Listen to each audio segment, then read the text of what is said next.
Я думаю, это никак на вас не влияет, потому что, скажем так,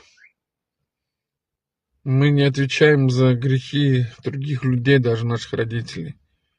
Но вот последствия греха, они могут как-то на нас сказываться. И, к примеру, то, что вы, к примеру, не можете устроить жизнь, одна из причин может быть негативный семейный опыт вашей мамы, который заложенный внутри вас, где-то внутри, да, и он потихонечку влияет на вас, такой, вы знаете, вот потаенный тайный скелетик, который не дает вам нормально жить. Поэтому не надо к этому привязываться. Устраивайте вы свою жизнь спокойно, нормально, а главное с Богом.